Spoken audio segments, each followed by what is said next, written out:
ఉస్మానియా ఆసుపత్రి నర్సింగ్ విద్యార్థుల హాస్టల్ భవనం సమస్యలకు అడ్డాగా మారింది. ఎప్పుడో కట్టిన బిల్డింగ్ శిథిలావస్థకు చేరడంతో స్లాబ్ లీక్ అవడం, విరిగిన రేకులు, పగిలిన కిటికీ అద్దాలతో సమస్యల నిలయంగా దర్శనమిస్తోంది. ఎన్నిసార్లు అధికారులకు విన్నవించినా సమస్యల పరిష్కారం కావడం లేదంటూ నర్సింగ్ స్టూడెంట్స్ లో ఆవేదన వ్యక్తమవుతుంది. ఉస్మానియా ఆసుపత్రి పరిధిలోని నర్సింగ్ హాస్టల్ బిల్డింగ్ దుస్థితిపై టీవీ9 స్పెషల్ రిపోర్ట్ ఇప్పుడు చూద్దాం. వైద్య సేవలు చేయడంలో కీలకమైన వారు నర్సింగ్ స్టాఫ్.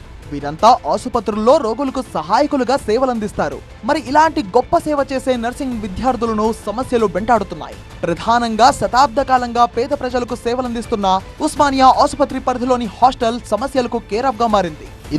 ఇదే ఉస్మానియా ఆసుపత్రి పరిధిలోని నర్సింగ్ హాస్టల్ బిల్డింగ్. చూస్తేనే భయపడేలా కనిపిస్తోంది.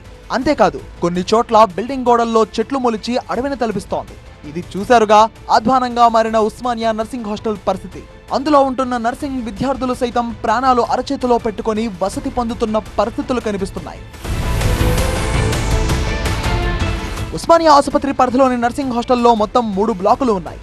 ఒక్కో బ్లాకులో 10 రూములు ఉన్నాయి. అందులో దాదాపు 160 మంది నర్సింగ్ విద్యార్థులు ఉంటున్నారు.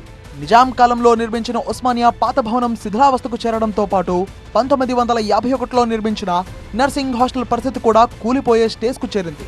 కొన్నేళ్లుగా అడపాదడపా రిపేర్లు తప్ప చెప్పుకోదగ్గ మార్పులు మాత్రం జరగలేదు అక్కడ.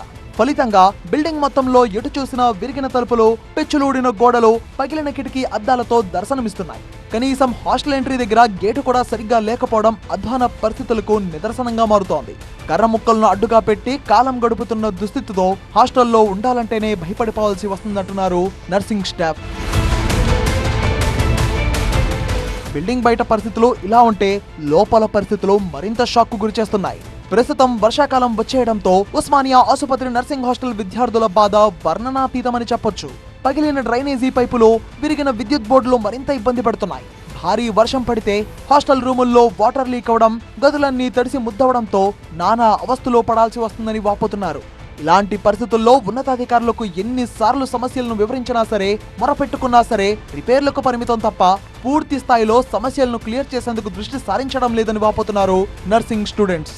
వర్షాకాలం నేపథ్యంలో ఎప్పుడు ఏ స్లాబ్ పెచ్చులోడి పడుతుందో, ఏ గోడ కూలి ప్రాణం తీస్తుందో అని భయపడిపోతున్నారు.